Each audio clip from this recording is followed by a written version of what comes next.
Hey everyone, welcome to our first critiques for this year's contest. Right now, you're watching the Storm Photos of the Year Top 30 selections. Unfortunately, it's a little long. 4 judges, we had a lot to talk about, and hopefully it's educational. Hopefully you enjoy it. Remember, if you made the top 30, that means your photo's great. Out of hundreds and hundreds of submissions, you made the top 30. So congratulations, well done, and enjoy. And I'm going to make Linda just introduce us and start. I'm just kidding. Oh, dear Lord, no. I'm not prepared. Well, we'll get going. I'm so clammy already. You're clammy. I'm. These images are awesome. So this is the top 30 photos of the year selection that we all actually voted on, and it's going to jump right in and start going over these. And the first one, of course, is amazing looking and kind of jealousy inducing as well. Actually, Linda, I know you were out there shooting the same volcano, and so you probably have a shot like this, or maybe, I think, but it's kind of one of those ones, at least for me, like to start off, that it's a volcano and there's clouds and it's not necessarily stormy, but the fact that it did cause lightning kind of makes it a storm photo, and it's just, you know, incredible. Yeah, it's a great photo. I definitely have some shots that are similar like to this one, but I can tell you from being there, there's definitely a storm. Like there's a whole system that, you know, takes place over that volcano, creates its own weather system. And this is just such a cool shot, really, especially with catching the lightning in there. That's pretty tricky. You know, those clouds can obscure that. So. Yeah, and like how, I mean, and probably if I know me, if I was there and you were there, were you just praying one of them would reach out and strike the side of the mountain? Basically, yeah. I mean, just being able to see one, it's such a violent and dynamic system. And there's really a lot of ash falling around, and it smells sometimes pretty bad. But I kind of know where they took this photo from, I think. So, but yeah, super cool shot. It's a bit long exposure, I think. Yeah, it's got some motion to it, but it looks really nice, technically sharp and well edited. And wish I could see a little bit more of the bolt.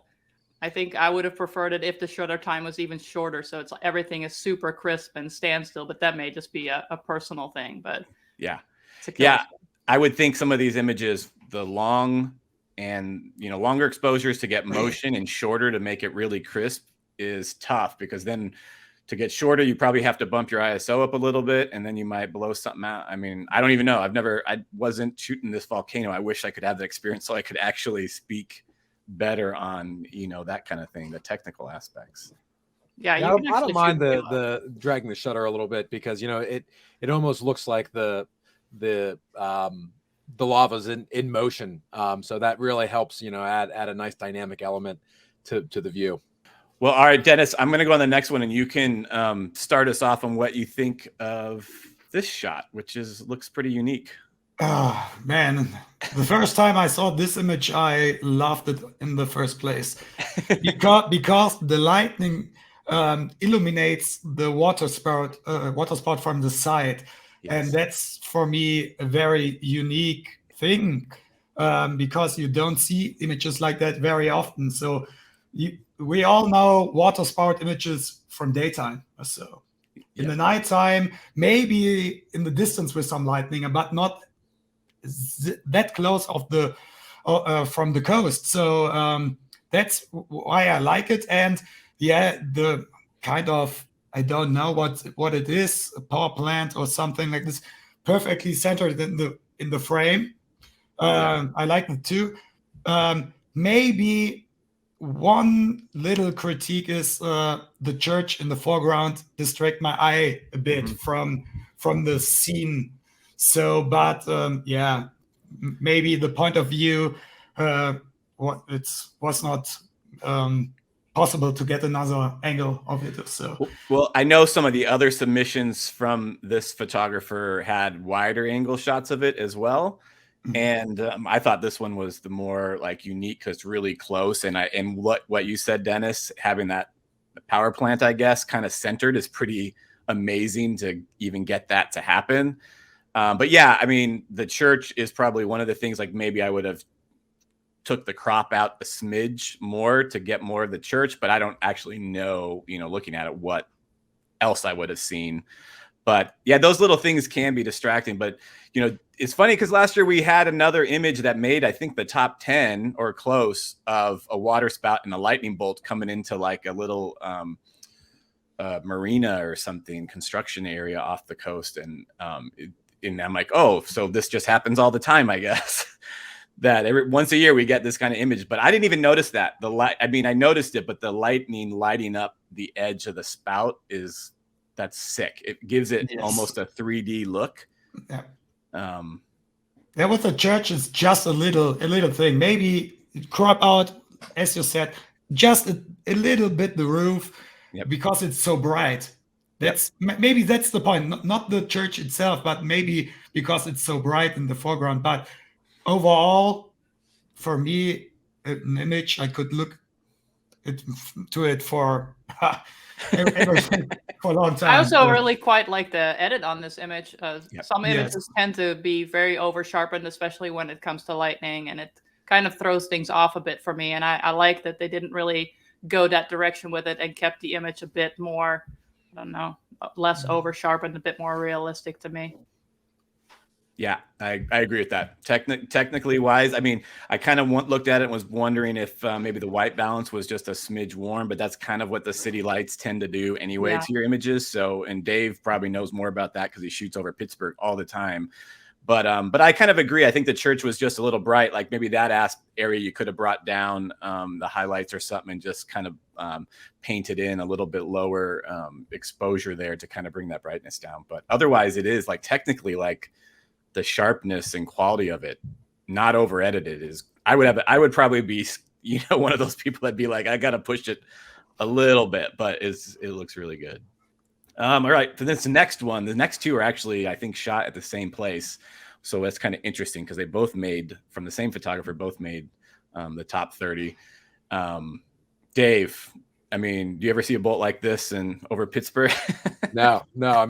That's why I love seeing, images like this, being able to see, the impact point, where the bolt hits the ground is just something that I've only shot a couple times just because it's so difficult to do, in Western Pennsylvania. But, that's what really did it for me. The fact that the entire, the radius around where the bolt's hitting is so large, and it just really takes the image from top to bottom, just makes it so interesting.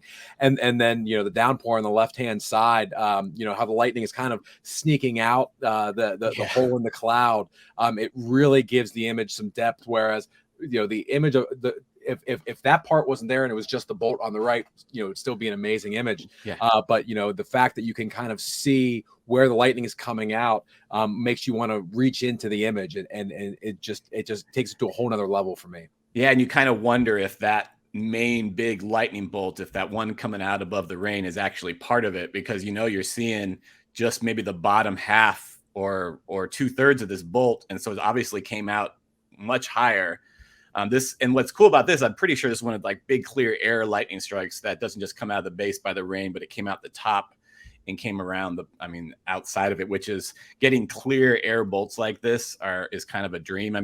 You get them in the rain a lot, but like this is incredible. And not only that, but 2 landing points. And then there's other lightning off in the distance, and the amount of filaments going everywhere is just, it makes it feel so powerful and, I don't know, intense. Yeah. And when I first looked at it, I thought, I wish I could see a little bit more off to the right of the image, but the more I looked at it, I kind of like I don't know how cozy lightning is, but I kind of like the intimate view of the lightning and the rain and everything came together, and the fact that you can actually, it doesn't actually cut off really any of the trailer on the right hand side, makes it great for me. I know that Linda or Dennis had talked about the editing when we were talking earlier. It's a little bit. What did you guys think about that? It seemed like maybe it's just a little over edited, or. Yeah, I thought for me, I can't quite put my finger on it. There's a bit of over sharpening going on, and that just may be because I get excited about the filaments and you really want to break them out, and sharpening those up or upping your clarity really does that well. I also struggled a little bit with white balance. And I'm also wondering if this image wasn't much darker and they tried to bring up the shadows a bit, it just gives an overall bit of a crunchy effect to this image that I think would have been nice to not have. So it may just be that the raw was a bit more underexposed and they had to bring it up. And then, yeah. So in terms of the color, white balance feels off a little bit and maybe just a little bit over sharpened. But boy, what a killer bolt. Yeah, jealous. Very jealous. Absolutely. All right, well, let's go right to the next one because probably the same thing. Dennis, you can even talk about this one. It's the same person, the same spot. Can you imagine getting like one of these bolts a year and then you get this one? And I know this person also submitted a third, which is also pretty good, but these were the two that made the top. And so, I mean, this one, even like the impact point is so bright and looks like it's exploding outward almost. It's just, I don't know. I get frustrated when I see this, and I wasn't there. So, me too. And I live in Phoenix, and this is Tucson. You live much further away, but we're both upset and jealous about it. Absolutely, yes. Yeah, I think I like this one a bit more because it's just one lightning, and you have more to look at because it's everything concentrates on this single bolt. And the impact point, you can see how bright it is around the lightning strike at the bottom on the ground. It's fascinating. Absolutely, I love this shot. The only thing, Linda mentioned it before, maybe the original file was a bit dark, and that I had a view on it with 100%. And it was a bit dark, I think, in the first place. And it is on the rain on the left side, just a bit grainy. Yeah. I wish it would be a bit less grainy. So then everything comes right in place, just a bit, but nothing. It's not much. No. And it looks a little bit, the rain looks maybe a little splotchy or something. And maybe, these kind of bolts, clear air bolts, tend to strike one time and then that's it. You don't get the multiple kind of flashes, strobing. And I'm wondering if they were at a very, I'd have to go back and look, or we can look later if this makes it further, but I'm at the raw file. But if the aperture was really narrow, that could make the rest of it dark if it was just a single flash and didn't really brighten up the rain as much as you would think. Yeah. If it flashed multiple times, then the rain would probably really get lit up. And this is very it feels really close and pretty bright. So they probably had their aperture up, maybe f8, f10, maybe more. And maybe that could have made the rest of it kind of dark and a little bit of a struggle to get out. But also, even if it is a little grainy, I'm a kind of photographer. I don't necessarily hate grain unless it's like bad grain noise where it's like it's that weird sensor lines that happen when you bring it up too much, and sometimes just a little grain isn't so bad, but it does feel just a smidge kind of splotchy or something. So because the photographer used the aperture of maybe 10, 11 or so, he wanted to get a boat like this. Yes. So he was prepared. For sure. That's great. Yeah. I mean, that's the worst thing that could happen in this situation is that you're at like f5, 6 and just. But a lot of times, though, because these raise your hand if you've done that. Yeah. I mean, a lot of times, though, these clear air bolts, because they only flash once, you can have a wider aperture and not always ruin it, or even higher ISO. So it just really depends. All right, so we'll move on to the next one, which is another fabulous lightning strike. I know this was out by Wilcox. And this is Arizona, so it's another night that I think I didn't chase, and I saw all the images from that night, and it's still upsetting. So I think we have 2 in a row from this spot and this photographer, but beautiful. Like this mountain range is the Chiricahuas and the 2 little like rocks that are kind of right here at Dos Cabezas, I believe. Just a pretty. I mean, it's the dream of actual blue hour kind of light, so there's still light in the sky, and then get an awesome lightning strike and even illuminating that downpour of rain. and seeing where the bolt hits or two of them. I mean, I don't know. It's frustratingly great. Yeah, I mean, I thought the image is fantastic. You know, I love the rain. My only thing was I wish almost the clouds were they had a little bit more contrast prior, you know, compared to the last one where Right. the clouds look a little crunchy, as we said. They almost look a little bit too soft for me here. I wish they were a little bit more dramatic. I love the color though. I mean, it looks like a painting with the kind of the purple bolts coming through the rain. But that was my only small critique, was I wish those clouds were a little bit more defined. Yeah, and I will just say one of the littlest things, it looks like I can see it here. One of the little things that you pay attention to at the very end when you're editing is like dust spots and little hot pixels. And there's a tiny, of course, my eye sees it, but there's a tiny little hot pixel right here that you got to get rid of. So, and those are one of those things that you got to like scour your image when you're done by zooming in. And sometimes you find like 5 or 6 hot pixels that you would never see if you didn't even zoom in far enough. Those are those nitpicky things, but you know, if you didn't fix it and then someone bought a print of this, like a 40 by 60, and then you printed it on metal, you're going to probably see that hot pixel and it's going to frustrate the crap out of you. So that's definitely something you want to. I think one other thing that I would like to add to this one, for me, when I looked at it, I don't particularly care for this crop. I probably would have cropped off a little bit more of the bottom because I don't really feel that that's doing too much for the image.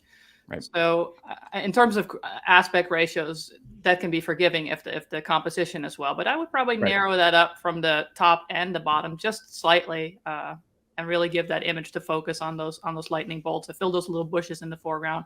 Yep. Kind of I definitely think cropping is from going over images that didn't make the top 30. Cropping is sometimes something that people don't do enough of. I think to make it just a better image, there's a lot of maybe wasted foreground that you don't need in your image. And it's not like completely wasted here. It's not a horrible crop, but I know what you're saying, where like maybe that bush on the bottom is just a little bit distracting. But I do like how the dirt kind of is lit up there. That orange like swath of dirt right there is kind of lit up. It's nice. And this is from the same photographer in the same spot, and obviously just like a second later, probably. I don't know. Maybe it's not as maybe the sun was down just a little bit. That feels like it lost some warmth, but just spectacular. You know, big. This looks like another, you know, one of those big clear air bolts, well away from the rain. And I feel like there's a little possibility of a tiny little upward streamer to the right of the bolt, possibly, which is also awesome to capture, but this one is just great as well. Yeah, I definitely like the other image a little bit better, just in terms of color and overall processing. And unfortunately, with this one, you are kind of missing maybe the very top, so it feels like some part of it exited the top of the frame. Which, you know, when you're shooting whatever you're shooting here, and this bolt decides to come out the top and do that, you know, what can you do? All right, and then this is another one from the same photographer, and this is the Kitt Peak National Observatory in southern Arizona. It's actually been on the cover, I believe, of National Geographic back in the 60s or 70s with just lightning crashing around, and someone snapped it from up there. It's a very famous photo. So every photographer, you know, has a dream of catching lightning striking around Kitt Peak and repeating the National Geographic cover. But this is pretty freaking awesome. Yeah, it's a really great shot. Personally, I can say that I've been trying to get a shot similar to this for the last 6 years. And I think a couple of years ago, we tried kind of together in this area to see if we could get one. And I've gotten one that's close-ish, but nothing on that peak like this. So in terms of that, when I saw these images, I know there was like a group of people that were out here shooting in this particular location. When I saw these images, I just had to walk it off for a few minutes. So great. Yeah, I believe actually I was out chasing this night and I was stuck up on I-8 because I went somewhere else. And these people, you know, a lot of times when there's chasers or people in town that don't live here, they kind of feel more chill and relaxed to just take chances with just like, I just want a shot. And for some of us who live here, we're just obsessed with chasing like how we normally chase and don't think about that stuff. But this is what happens. And there's a little bit of a difference between chasing a storm and or just setting up where you want to get a shot and hoping that it happens. And I struggle with that big time. Same. And of course, this location's a bit out of the way. So you really almost kind of have to commit. And if storms are in this general area and they travel west just a little bit, there's very little high ground where you can get shots, or you're just going to have bushes. So it's really, this is the shot that you're after and you're committed to it. So kudos to whoever shot this for staying on track and not just driving away, because the only thing I would have to say, I mean, negative at all, is what you just said about how there's not a lot of high ground in general in this area. That the trees down below, I probably would have, it's very hard here. I have been here. There's a couple spots where you can get out of your car and walk up a hill and maybe not have trees in your way or anything.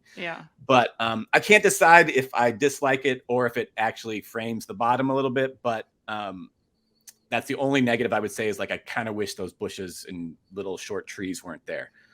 But otherwise, what more can you ask for? Unless there were upward streamers coming out all around that, then that would be the real deal. I feel like the trees need to go one way or another. I need to either see a little bit more of them or none of them. Because the silhouette, considering how bright the bolt is on the side of the mountain there, that would contrast really nicely with the silhouette of the trees. But they're just there, just a little bit, not enough or too much. I can't decide, but I mean, image. It could have been something where you could have even just cropped it to like a vertical crop and got rid of the bushes and seen what that looks like. And maybe they did that and just didn't like it, because it's kind of fun to see, I mean, how much light that bolt creates over that whole mountain. It looks like it turns everything around that spot to daytime. If you were standing there, it's probably what it would have felt like. So, getting rid of some of the other stuff might have sucked, but definitely don't be married to that 3x2 crop. Don't be afraid to mess around a little bit. Probably I would just crop it in from the bottom a significant amount. Unless there was some tree branches or something along the top and you shot through an opening of the trees, I feel that it's a bit unbalanced with more of the trees there. And some of them look a little bit more like in focus over here and then blurrier over here, so that creates a little bit of imbalance as well. Agreed. All right, we'll go to this next one, which is just an awesome image at the Grand Canyon of a lightning bolt. I have decent amount of lighting from up there, and but nothing really like spectacular during the day this close with a bunch of filaments. So I was pretty bummed I wasn't there. But it's another place that's even harder than like Kitt Peak, because you go and you sit and you just pray that storms roll at you over the canyon. So to get shots like this requires a lot of patience and a little bit of luck. Absolutely. And if you want to do well in this contest, you just have to see how many tears you can get coming out of Mike, and you'll do a lot. your scores will go up. And Dennis is ready to build a house out in Arizona right now after a few of these. And not right now, for many years. What do you think of this image, Dennis? Imagine you can take an image of a lightning bolt which strikes underneath you. So you are standing. It's great. So the perspective is. It must be very, very great to stand on the cliff. I wasn't there, but without storm. So I can imagine how great the view is with a storm rolling in. But the only thing I don't like on this image is I want to see more of the foreground of the cliffs on the foreground. They're like the trees before. There's too many, not enough to see of the cliffs, or too much. So maybe the point of view a bit deeper, it would be more balanced, I think. But overall, it's a great catch. So it's probably the result of where the bolt landed. If that bolt had landed more in the middle and hit the side of one of those things, we probably wouldn't care as much about that. But it does feel like you're missing part of it. My only other little nitpick is the bottom right corner. Is obviously, I'm pretty sure that's just something there on the foreground at the edge. And whenever I'm there, I try to work really hard at not trying to get nothing in the bottom of my frame, because there's little pine trees that poke up, and there's little outcrops of rock, and so that you kind of have to maneuver a little bit to try to keep that stuff out of your shot. So that looks just like it's one of those smidge distracting things where you've kind of got all these kind of certain tones and colors over the image in general, and then you got this bottom right corner that kind of pops out. But I mean, it's kind of one of those things like we're like, this contest is a lot of little nitpicking of things that we have to do because we got to figure out which one's the best. And then the other thing, which I don't know if it's just a matter of how the image was exported, but there's a lot of kind of splotchiness, or not splotchiness, but just weird artifacts up here. And I can't imagine that's was in the camera file. It's either editing or the way it was exported with like really low quality DPI and color or something. I think it's the export. Yeah. I love how the filaments are striking on the center part of the canyon, but the bolt's actually hitting on the right part of the canyon. So there's so many different points of contact that make it so interesting for me. I mean, it's striking at a 45-degree angle, and it's striking, making contact all the way down, which is just something that, I don't see very often. So I found that really interesting. Getting stuff like this at the Grand Canyon is, the kind of holy grail. You go up there and you sit and you wait and you pray that you get something like this, and then it happens. And it's an awesome achievement because it's not easy. Lots of us go up there and try, and it's tough. So kudos. This is just I like I love the foreground in the bales of hay. I always say that backwards. I always say hails of bay or something, but the bales of hay are like super cool in this image. And I think when we're out chasing, this was taken in Europe, and I can't remember exactly where. Dennis may know who it was, because you're probably more in tune out there than I am. But we're always looking for foregrounds when we're chasing, and this could have been something, in Kansas or Nebraska, kind of foreground, and to get the bales look so awesome with this, and they really provide scale with this monstrous, supercell structure behind it. Yeah, it's getting year to year. It's getting more classic. Classic in northern Italy. It's like the last years it's like second Tornado Alley or so for us as we Europeans calling it that way. So it's late summertime. And even in late August you have great setups there. So it's the reason why the hail bales are in that way. So I like it too. So I wish, maybe in my home area we get some storms like this. Yeah, next year, maybe, maybe year after that. No, I don't know. But Europe can do some great storms too. So maybe I wish that's something, just a tiny bit, which I want to do in another way on this image. Maybe a panoramic crop would be great. Yeah. Because on the top on the image, there's not much going on. Yeah. It's more the center. Well, and I do think it was a panorama already. It looks like it was multiple images stitched together. And a lot of times what that can do is, at the top of your image, it kind of stretches it and makes it look just a little funky. So I agree that doing, maybe a 3x6 or a 16x9, I actually don't know what this is, but yeah, a little bit more of that. I also can't tell if the horizon is level or not, because the trees on the left it feels like to me that it's slanting just a little bit left, but I'm not sure. And it feels just a tad green, like just a hint of a little bit too much green. That there's definitely a lot of green in storms like that for sure. Yes. But the foreground feels like it's probably a little greener than it needs to be. So maybe just a couple points up on the magenta side would have kind of fixed that just a little bit. Yeah, I saw many pictures of this storm, and everyone was very greenish. Yeah. And this one is more of the best side of it. So yeah, that's good. So the photographer did some white balancing on Good. this one, and it's great. So Yeah, but- it's actually but- not that. It's literally like a yeah, smidge. yeah, I agree with it. Maybe just a bit more cyan.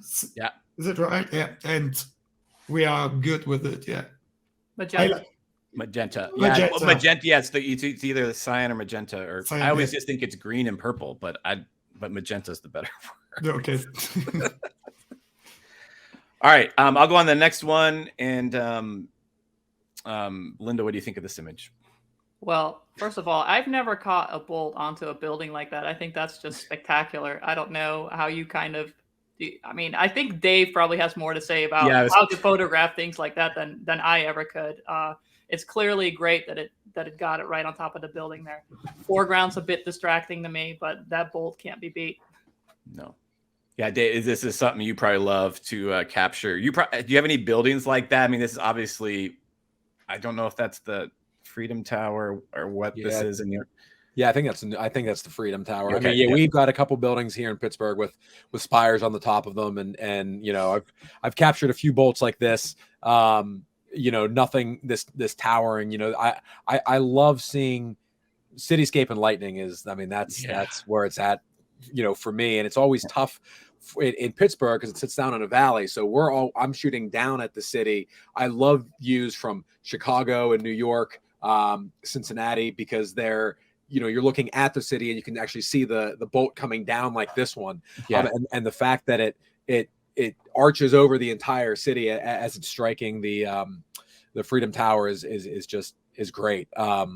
I wish, you know, it's tough for me to look at buildings so slanted like that. You know, I know that I shoot at 12 millimeters whenever I'm shooting the city.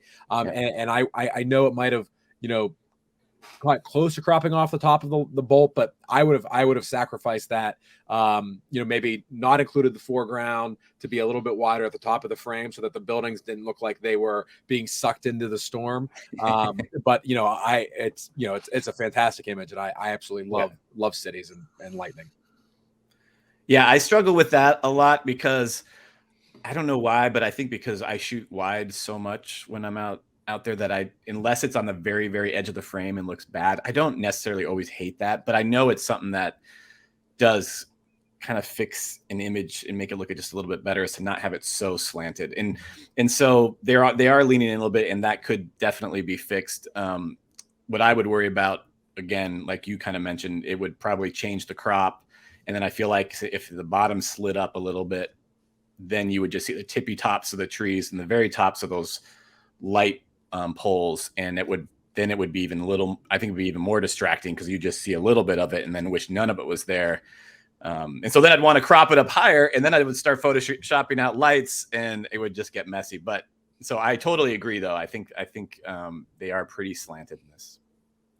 I mean, I've been there. It's tough because you are like the Grand Canyon. You're sitting there and you need the bolt to happen in front of you, you know, rather than going to chase to try to get in front of it or around it. Yeah. So you're hoping, and you know, I'm not taking away from the shot, but that would be my only critique. All right, I'll go on to the next one, which is I remember what day this was, and I was kind of bummed at first that I wasn't here, but then we had an even better storm, so I'm not going to say anything else about that. But this was spectacular. It was actually, I know sometimes like context is, you know, doesn't really matter for an image, but sometimes like on this day, this was a kind of a bust of a chase in New Mexico. I remember because we bailed on these storms and went back to Texas, and the people that stayed with it were treated to this as it moved into, I forget what this area, I don't know if it's the Guadalupe Mountains or somewhere in very southern New Mexico. But this is just beautiful structure with a great landscape foreground in front of it. And if you look into that storm, you can just see it looks like just thick, crazy hail and rain falling there just over the peak right in here. Nice, like, I don't know, heavy downpour of that stuff. So it looks cool. Nice structure over that. I mean, generally when we see something like this structure, it's like a flat Kansas foreground. And to get this kind of landscape with that kind of structure is definitely more of a rare thing out here. Yeah, I really like this image quite a lot. this is kind of the kind of thing I gravitate towards when I go out and photograph things. Things that I feel might be slightly a drawback for me is that I think in the edit, it's a little bit too much lifting of the shadows in the foreground. And I feel almost, to me, that it looks like a composite where the sky is just kind of dropped in it. It didn't really belong there. I don't know if it's a white balance issue or too much lifting of the shadows in the foreground. That's kind of my gripe about it. And again, I'm not married to this 3x2 crop. Crop the foreground down a little bit and the sky out a little bit, because it's not, the main focus of the image is, it kind of there in that middle area. So I'd probably crop that a little bit. But other than that, I really, really like this image. And mentioning the shadows, you can kind of see around this edge, there is some haloing happening. So you can definitely, tell that shadows or something and maybe highlights were brought down to kind of try to balance it. And these little things right here are things you want to try to avoid when you're editing. Just a little bit, because that's something that, unfortunately people like us probably tend to like look at real quick, and we notice that stuff because we're always trying to avoid that in our own. But I know it's kind of interesting about the composite or making it look like it was a composite. I don't know if it's because of the editing or if it's because it just looks so unreal, like otherworldly, that this monster structure is coming over this like peaceful looking desert landscape. So that's kind of that's tough to say. Because the right side doesn't look bad to me, like the shadows, but the left side, maybe because of maybe it was brighter over here because it looks pretty. Maybe it was blown out just on this, so maybe this side was pretty bright, and they had to fix that. But you guys know that's every time the same thing. If you have a great supercell in front of you and you have very, very dark parts in your frame and very, very bright parts in your frame, and you have to deal with it and to try to balance the light. So it's just right before sunset, maybe 38 minutes before sunset, and the supercell usually it's in the best shape at this point. But the light is getting it depends on the angle you were on the storm, but it's getting very tough to get a good balanced shot of it. So maybe that was the point on the left side here too. But overall, maybe like Linda said, maybe crop out a bit the foreground and just take the mountains, the hillside and the rocks. It's great enough because the contrast of the brownish rocks and the bluish storm, I like it. Now that I'm like kind of looking at the left side, I can definitely see right in here there's like this cloud is really dark and there's some stuff going on. So I definitely think the left side was pretty bright, and it looks like maybe it was brought down, and so that did probably create some kind of that unreal little like composite look to it. So that's nice. Go ahead, dude. I was gonna say with what Linda said, if you look, you can kind of see on the mountain on the left, the light's hitting those ridges there, but it's almost as bright on the far right hand side of the image, which is actually behind that mountain. So it's odd that there would be the same luminosity. You would expect there to be some, the mountain in the very back right is dark, but I definitely get what you're saying about it. It looks like the luminosity is the same across that entire bottom, when some of it's should be in shadow and some of it's more in highlight. Great. All right, we'll go on this next one, and another. I know I saw a few people were here this night, so I saw there's a few different strikes or a few different shots of this one, but man, I know if I was here, first off, this is a great image, but I know if I was here, I'd just like, why can't you land down at the bottom, like hit the water or do something for me? But it's really amazing. I think just even what we saw in that one image of that bolt hitting Tucson that we like is how much lightning, and the Kitt Peak one especially, how much it lights stuff up, and just kind of seeing where you can see right where it hit that it lit up that little nook in the canyon there, but on this side it's all in shadow, but the river gets lit up. It's a beautiful image, maybe a smidge blown out up here, but that's just me being a perfectionist, and a little bit grainy, so I don't know if the shadows, it looks definitely like the shadows were kind of brought up a lot over here, so there's a little bit of grain. but and maybe the white balance is a smidge off because it's a little blue because of that. But I mean, that's what you want to get there is a lightning bolt like that at the Grand Canyon. Absolutely, it's a fantastic bolt. I don't even really mind the crop here because obviously the river down at the bottom gets quite a bit of light, and that's kind of a nice thing to see here with the the bolt coming down like that. Yep. I think for me, the one that's got way too much magenta in it. I know that this was probably shot at like towards the, I don't know, half or end of twilight, so it's always kind of a struggle there with the white balance.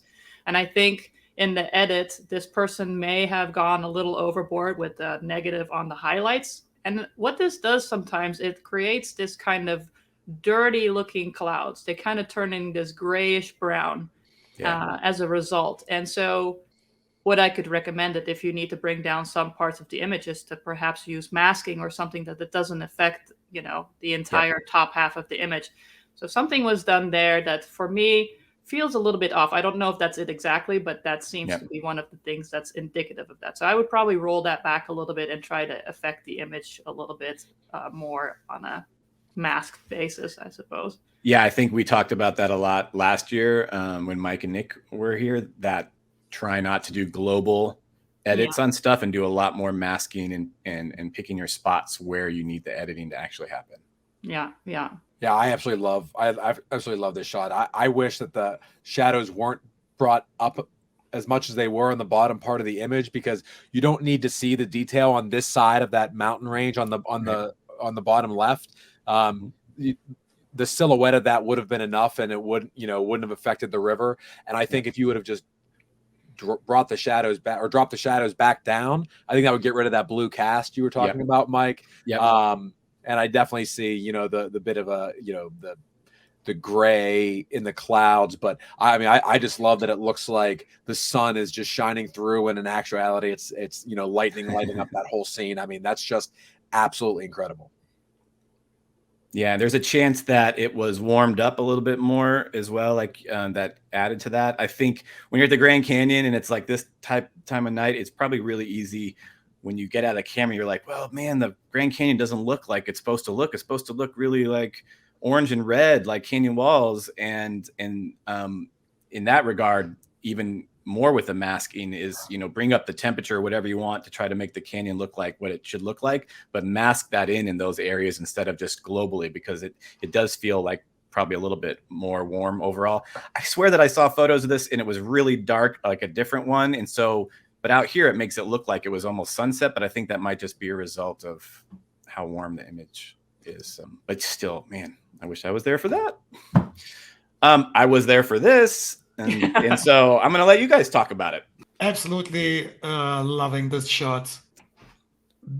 It's on the perfect time for the light.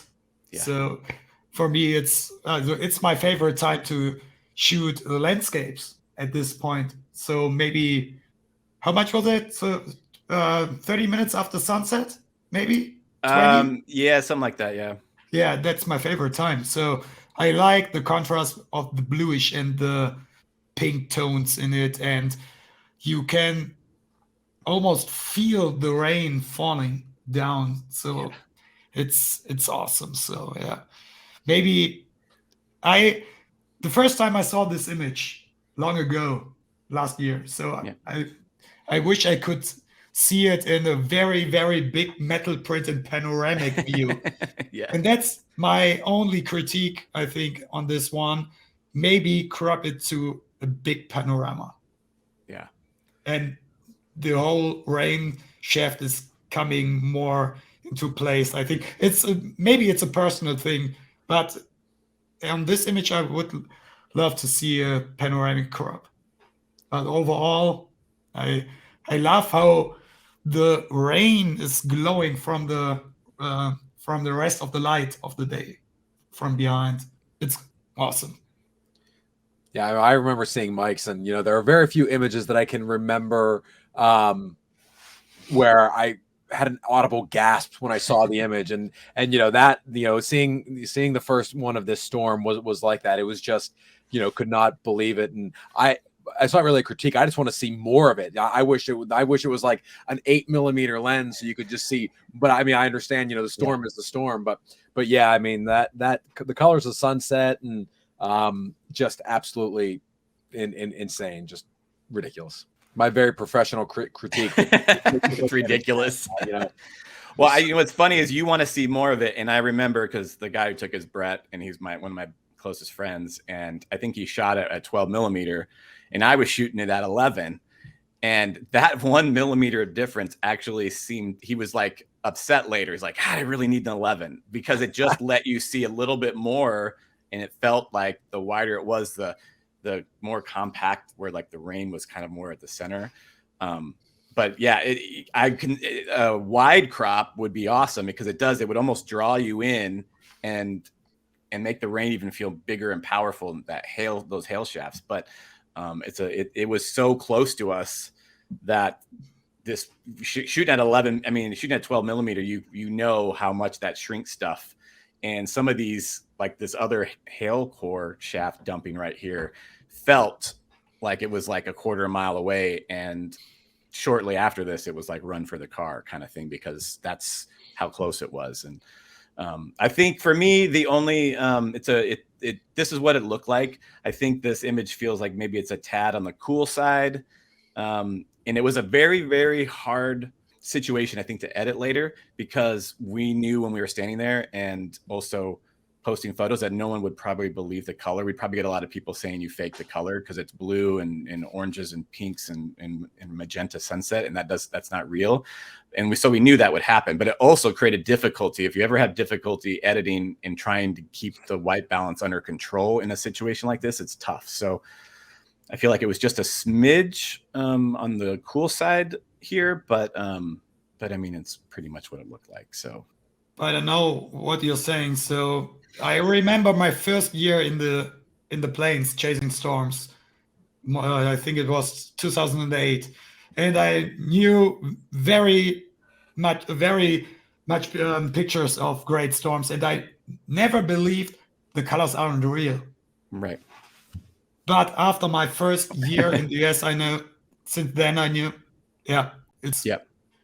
The plains have so great lighting. Yeah. It's a different world for photographers. So, and it's the same for desertscapes, for the landscape there. I love the light. It's completely different than the light in Europe. I don't know why, but it's real. So, yeah. And I don't mind the cool tones. Yep. In this one, because of the contrast to the pink one, to the pink tones. And in this situation, I think it's okay to go a bit more with it. Awesome. All right, I will go to the next one. These next few I was at. So yeah, so I was standing here and I was doing a time lapse, and so I think my shutters were a little longer exposures, and the other one I was trying to shoot lightning and get a lightning bolt. And what I like about this shot that I don't think I have is just how crisp like this updraft is. And this is like probably my favorite part, because when I was standing there watching this, it was amazing. Just the skinny LP, no rain barrel, and then the fact that these like knuckles of towering cumulus. I mean, like, it's just so, like, even here you can see some motion in it. But here it just feels so crisp, and I really like that part of it, because very easy at this time to be doing like 4 or 5 second exposures, and that thing was spinning like insane. Well, it's a great shot. It's a great shot, really. What else can I say? If I saw something like this in real life, I don't know that I would believe it. But I would say that my gripe would be, again, the crop, to bring it down from the top a bit. I don't really know if there was more to this image that was already cropped off. But maybe I would do that. I would also roll back the saturation a little bit. I know that that's really a thing for everybody, to push the saturation a bit. And it can look very nice. It feels a bit much for me personally at this point. And there's also this little tiny light just on the horizon and the right side of the frame, just along there. I'd probably get rid of that. But I feel like the rest of this image is absolutely amazing. No, I actually personally like the crop. I like, you know, how the image just, you know, evolves as it gets up through the frame. You know, I mean, seeing more of it wouldn't be a bad thing. You know, I think if anything, you know, maybe a 4x3 crop, if any, you know, to crop off the right side a little bit. You know, but I'm not losing anything by going up or down. There's a little bit of blown out spot between, you know, right above the horizon, and I know that's tough to do, you know, whenever you don't have any clouds there at all.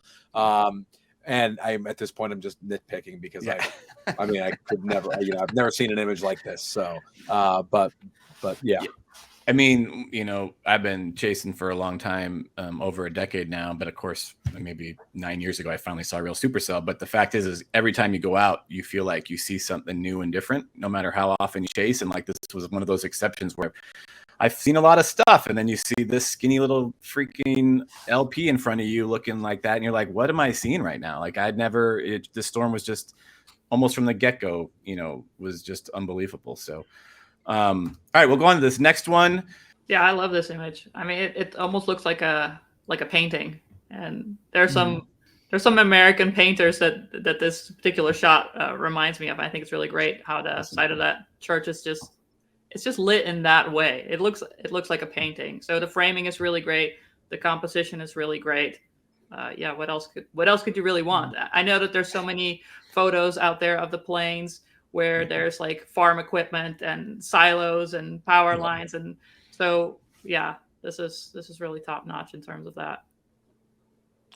Yeah, I'm a sucker for foreground, and you know, there's, like you said, there's so many images that I've seen of houses that are right in front of you, and they look great as in terms of the composition of the frame, you know, the image, to see a storm behind. But this one gives a sense of size that those other ones can't whenever you're right up next to a building. You know, seeing this church just completely dwarfed. I mean, top notch. That was one of my favorite things about it, was like, look at this little church and look at this monstrosity of a supercell behind it. And also probably considered like the best structure of the year on this storm. And so that was like, it was just unbelievable. And I feel like that's what's so fun about storm photography in general for us, is going out there and trying to make some kind of magic happen. And it's not always easy. And I think, Dave, you're right that there's a lot of those structures out there that you get close to, and you want to get close to a tree, you want to get close to something, but this does provide that scale, which is just fantastic. Yeah, I think one thing that should not be overlooked, and we know as chasers not to overlook, is that you're literally chasing. It's not like a regular photo where you can plan a composition. I mean, you're rolling up on a spot, and you may not have a lot of time depending on what's going on with that storm. And so to find something incredible to frame your photo with is an art, you know. And so often we're so excited about what's happening in the moment that we don't see the power lines right in front of us. We take that shot, we go home, and later when we regain consciousness after an incredible experience, we're like, oh gosh, I didn't even see this light pole. I didn't see this. So to be able to find something like this to really frame it up is really nice. And I think one additional thing why I like this so much is that you can tell it's on the plains because I feel that the architecture of the building kind of screams, you know, the American plains. And so I think it's a very nice story that it's telling here. No, I totally agree with you guys. I love this image because it's so simple. It's just the church and the storm, nothing else, and that's why I love it. And I love the crop of it. It's everything else would be too much for me in my eyes. And it's that is a badass supercell behind it, but it's, for me, in my eyes, it's a calm, quiet image. And it's ridiculous, but it's in my eyes, it's like this way. I don't know. There was a bit of grain and stuff in this image that I'm not sure what happened exactly in the edit. That was a small drawback for me, but I think if you printed this on canvas, it wouldn't matter. You know, that kind of stuff just kind of melts away. But a little bit of an editing, bits here and there. I do think that, Dennis, that's a storm chaser thing where you see something like this and you feel calm. Yes, where other people see it and they tell you, I would be running like heck from that. And we're like, oh no, I want to sit on a lawn chair and have a cup of coffee. Like it's just calms me. This was the Montana storm? Yeah, Malta. Yeah, Malta. okay. Oh. Was there much inflow at this point, or? No, I don't know. I mean, we were on the north. I mean, we're looking almost due south at it.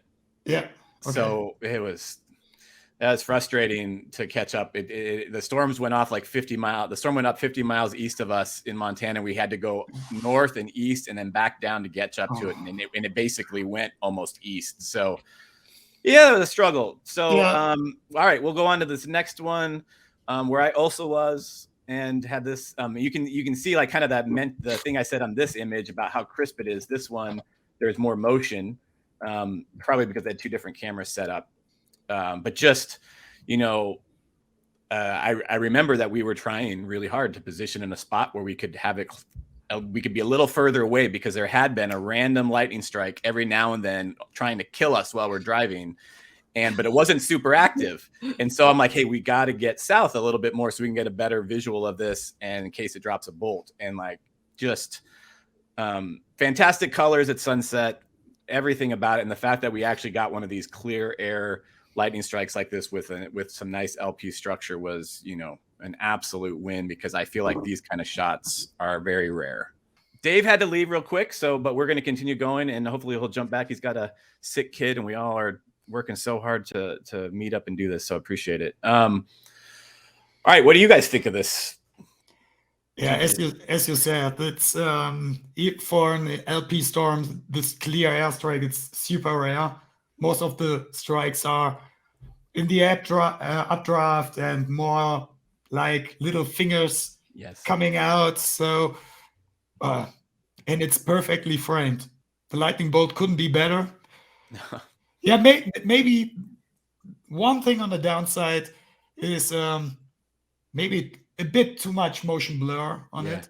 But yeah, okay, it's later, like the last shot, I think. So it's getting darker. Yeah, but I don't really mind the motion blur. So everything else is the motion is one of those things that you have to like, it's so hard to balance because you're sitting there shooting and you don't realize, because there's not a lot of motion anywhere else except for this little crown on top of the storm, because that was just twisting like crazy, and the rest of it, the motion is almost perfectly fine. So it's like this one little aspect of where it was rapidly spinning up there. And I think I had two shots of this one myself because I was time lapsing and I had a different camera, and I struggled with which one because I couldn't remember which one had more or less motion, and it was really hard to pick which one to edit. I think this one with the bolt was the crisp updraft from the shot before. That would be yes. Dan was chasing. That's it. Yeah. Perfect shot. I think for me personally, again, I would remove that little tiny dot on the right because my eye keeps going over there trying to figure out what it is. Two, I would crop down from the top. I don't feel that that's adding anything to it. And I'd bring down the saturation just a little bit. If it's getting a bit later in the day, I don't mind knowing that it's later in the day. You don't have to make it look like it's earlier than it really is. So it could be a bit darker. And I don't think that would take anything really away from the image.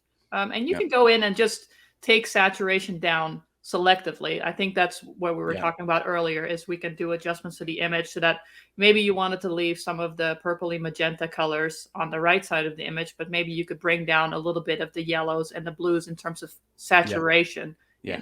I agree. The right side to me feels fine. The left does feel a little more, the orange and blues feel just a tad saturated or too much vibrance or something. But the right side feels, perfect. Yeah, exactly. Great. All right, we'll move on. Yeah, great image. We'll move on to this. Two photos in a row of the Sudan tornado, which was the same storm we were just looking at just earlier. Great picture. I know. We were there, and I don't remember. The next photo is more where we were. So this was nice because they really had nothing in between, on the foreground at least, with anything obstructing the view of where the tornado was and the little ground swirl. It didn't really ever like completely fully connect at this stage. I think it might have when it roped out that it looked like it did. So I like this. It feels just it feels a smidge like it's over sharpened or clarity overall, possibly. Or else it was really sharpened on export, and something about it feels like it's a little over sharpened. And also it feels just a little bowed in the middle on the horizon. It feels like it kind of slants up on the left and slants up on the right, and is a little bit more, it's not as flat as obviously it They was. might have not corrected for the lens when they edited this, and I think what the over thing that you're talking about, the thing, that's by the way the technical thing term to describe this. I think it's really like overly contrasty, and I think what gives it away for me a little bit, it must have been done on a gradient on just the top half of the image, because if you look at the top left, again, it gets that kind of dirty-ish sort of feeling where maybe the highlights were brought down and the contrast was brought up to try to bring it back. So for me, that detracts a little bit, because if you look just above the horizon there where you said it's bowed on both sides, it doesn't look that contrasty and sharpened there. So I would probably bring back that contrast gradient from the top a little bit and try to figure out another way to achieve what you're trying to do without going to this direction. Of course, I could try to give advice on specifically what that would need to be, but it really depends on the image every time. Look at Winnie. So oh God. I think Winnie likes his photo too, but I love the photo. I think compositionally speaking, if you just look at the composition, it's super great. Maybe the only gripe that I could have is that because the left part of the storm isn't really touching the side of the frame, but it is on the right, it has a tendency to pull the eye a bit weirdly around. But other than that, I mean, I can't make any complaints. It's a wonderful shot. Yeah, Dennis, what about you?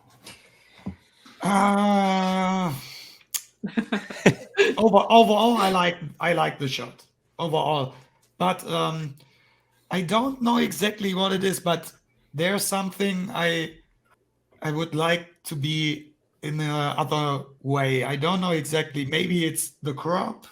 Maybe it's a bit more color correction thing.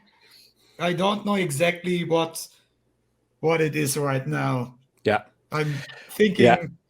Just yesterday, I was thinking about this one a long time, but overall, composition is great. The lighting is well balanced. So, the points, they are not so good. You already mentioned. So, yeah, I do feel like Linda said, because the left side is spaced away from the edge of the frame, the right side to me feels like it's missing. And so that's the only thing with this. It's tough when you don't have a wide angle lens and maybe you're not thinking panorama when you're out there. But this is a kind of photo that maybe you shoot this shot and then you pan to the right and take another and then try to merge them in Lightroom or something later to get a little bit. You could do a wider crop, like a more of a pano crop, and get the right side as well, because I know there's some inflow coming in there in the inflow tail.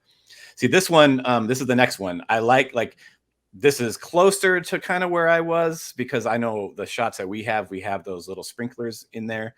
But this person was somewhere different. I like their kind of angle of it, because you get the whole bottom part of the storm and you get the towers above it, which look fantastic. You know, the bubbling. I mean, this was just such a gorgeous storm throughout. You know, mine, you know, we had the sprinklers in the way, and that's just one of the unfortunate things. It's not bad. It does add a little bit of scale to it. I think if it was just the middle sprinkler, no problem at all. I think the one on the left that goes off just gets to me just a smidge. But overall, I really like this one. Me too. I like this a bit better because of the updraft of the whole structure. Yeah. And you can see the whole system, the whole storm, like, there's everything there. So, and the sprinkler on the left, I don't mind these elements because they are typical Great Plains stuff. Yeah. So, and as you know, you don't have the time every time to deal with a perfect foreground. No, you don't. You stop your car and you have to deal with the scenery now, and sometimes you only have seconds to get the shot. And that's that's a difficulty a little bit of judging a contest like this, is it's storm photography, and we all know how much of a struggle it is to find foregrounds. And also we want to have the best quality images, which means if you have a good foreground, then that helps. So it's a struggle to balance that stuff, because we all deal with it. Yeah, the sprinkles here, they are so tiny, so Yeah. they are there, okay, but Yeah. they don't distract the eye of the important parts. So yeah. yeah. I like where this person was. There's actually some nice hail color blue up in here that's very faint and subtle. And I think we might have been a little more south at this spot. And so I like seeing that kind of color up in there. It's real nice. Mm. All right, I'm gonna go on to the next one. So this is just the same lightning strike from a different person, obviously, that was a little bit closer, or else they had a tighter. I think that it looks to me that they're closer. Maybe these are the lights Linda hated. I'm just kidding. I didn't say hate. I just thought it was distracting. No, I think I got rid of it. It's still down there. I see that little bright. I'm pretty sure I got rid of that thing out of my shot. So I'm 100% with you. I feel like in this image, the bolt itself looks a little better than the other one, because it's a little bit of a different angle and you see more of it and it feels larger, but definitely a lot more motion in the clouds. And so that creates a little bit of, maybe undesired. It just depends on what you like. And then it feels just, I don't know, a tad like there's some sharpening or something going on weird here on the horizon where this bright line, I'm not sure what I'm seeing there, but it feels a little bit maybe over sharpened or a little clarity, but I'm not quite sure. That's nice. Colors are great. Maybe a little oversaturated again on the left side. And I don't know if that just meant that's what it was like, because both those images are kind of that way, but it was definitely probably darker than what this image is showing. And I think I'm okay with that. Like, I feel like if you're really dragging the shutter like this and getting some motion blur, I really kind of like these dreamy qualities that images can develop as a result of that. Yeah. But I think it would lend itself to being shown as a bit darker image then. So then there was a reason why you're really dragging the shutter, not Right. because you were just out there trying to get a lightning bolt and you just kept your shutter open for as long as it took. But I think bring that left side down a little bit, make it a bit darker there. I think that's okay. Bring those true colors back in the sky. Yeah. All right. This next one, I believe, is the same storm, but is spectacular looking. When I look at it here, I know it was probably very difficult to photograph the insane kind of colors and brightness and light on this, because it feels really orange here and then borderline blowing out, but I don't think it's blown out. I mean, obviously we can see what the sun was doing and where it was hitting, and the just crazy different colors. Just a spectacular shot. I might be seeing some halos down here, the shadows being brought up, and something happening around this area that wasn't, because I don't see them on this side. So I don't know if that was something that maybe they were trying to avoid and they got it. But just overall, there's just so much motion and kind of craziness with that anvil spreading out and some the textures up here and the colors. This is one of those storms where you are on one side and you love the shot you get because you get a spectacular lightning bolt, and then you're on the other side and you wish you were there too. And, you got to pick where to be. And so this side is just gorgeous. Yeah, this is really a quite beautiful and dynamic shot. I would be super happy to see this with my eyes. And I know what you mean about the colors. It can be hard to deal with. And I think oftentimes we all struggle, especially we're sitting on our computers for a while, with figuring out where the white balance is and stuff. And we try things and then we come up with maybe something that we think looks good.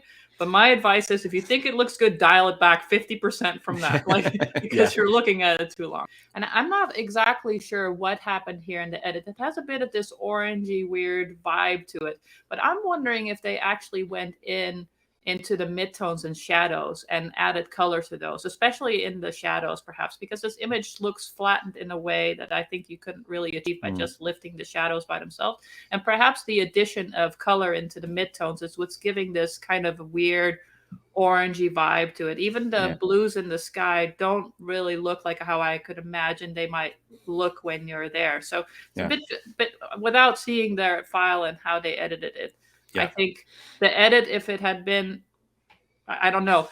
I could always say, what if the edit had been better? But that's so subjective, right? Yeah. Something just feels off color-wise for me, Yeah. especially in the top third of the image. I think really brings that to life Yeah. for me. But I love this shot overall. I like how they captured the entirety of that storm basically in a single frame here. Yeah.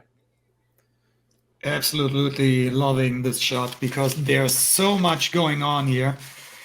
Yeah, the light is beautiful. I like how the anvil is floating away on the right side of the image, Yeah. and just getting the last touch of light. So this is great. But yeah, you mentioned before a bit. It seems a bit off with the orange and the very bright areas on the updraft. So I don't know what happened there. Maybe, yeah. I can speak for myself. So if I edit an image on the evening after the storm or the day after, Yeah. I can put the editing into the trash because there's so much excitement in my mind Yeah. for the situation that I completely it's too much here, too much there. So maybe I needed to learn to let the images rest for a while, maybe a week or two or even a month or so, and to go on an edit with a not a clear mind, but with a bit more seriousness. So that helped me a lot in the past. So, but I know how it feels if you're excited after a great chase, and so Well, and Dennis, I always appreciated that about you, actually, is that you usually come out and chase for a month and we don't ever see anything from you until you go back home. And then you start posting photos and we're like, oh God, man, I knew I missed something good that day or whatever. But it requires a lot of patience because we're very much, and I'm exactly like this, because if I'm chasing, I like to post something the next day to show I was doing something. And then people see it and it's fresh in your mind. And so you do have to struggle with that, and you are excited and you kind of go crazy. You want to get it out. Maybe you're editing a little faster than you normally would. Yes, absolutely. And Linda, kind of to what you said about dialing it back 50% because it's probably too much. Another trick is when you think you're done, walk away and go do something else. Read a book, have a drink, watch TV, and then come back and look at your computer again. I mean, 5 times out of 10, if I do that, I'll be like, oh gosh, what did I do? And like restart because it's too colorful. It's too contrasty. Something was wrong. So don't just edit it and be like, good, like take a breath, walk away, let it sit for a while, come back and look at it. And your eyes will adjust to the world around you. And then you'll look at your computer again and realize those colors or something are a little crazy. Yeah, exactly. But I would like to add that, if this is your image or if any of the images that we're talking about are your images, we are going at this hard. We're nitpicking. Don't make no mistake. All of these images are incredible. And all of these images were where people took the time and the effort and the money and the sweat and the tears to try to achieve these types of images. So please never take offense to us not liking something or that we're nitpicky about something. This is just meant as a critique, not at the amount of effort that went into it or the incredible storms that are being captured. I just wanted to reiterate that because sometimes you can feel a little bit like, oh, they're just after me. I'm not after you. I'm not after you. This is an incredible shot. And there's over like 400 something images submitted, and these are the top 30. So the fact that you're here at the top 30 means a lot. It means that you have a spectacular image. I mean, I know for a fact this image, we posted it on Instagram and Twitter and it went crazy. People were like, oh my gosh, like this is a spectacular photo. It's just one of those ones where you also can maybe learn a little bit from if your color is just a little bit off. And I know like what Linda's saying is 100% true. Like we are just nitpicking. Just like I always like to say, all those cooking shows like Top Chef, they literally are, the food is great. And they're like, but it's like a pinch over salted. And that's what they have to critique. And it's like, really, you're going to critique me on, I'm going to lose a contest because it was a pinch over salted. I mean, I'll lose my mind at Top Chef and complain about this, that, and the other. But do you think that I'm cooking anything other than chicken nuggets in my kitchen? Like, no. That's so funny. Yeah, no, but this is beautiful, and in these images, like from this side, make me jealous. Even though I like where I was, it makes me sad that I couldn't be in two places, because this is a spectacular sunset, and I saw tons of photos from here. And so kudos to this photographer. Really, really awesome. Yeah. Sometimes, sorry, Mike. No. Sometimes the backside is. I know. Yeah, but this storm has both. Yes. Yeah. It's so frustrating. Yes. All right, we'll go this next one, which is just super duper spectacular. I don't remember if this is the same storm or what, but another shot of the backside at night.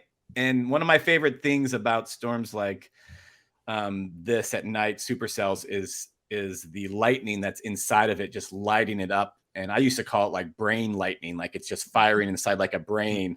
And I just love this. I think maybe it could have been cropped up just a smidge, maybe a little too much foreground, but otherwise I love the little stand of trees, given its scale. Just beautiful. Yeah, I agree with you that the cropping. I like that little copse of trees.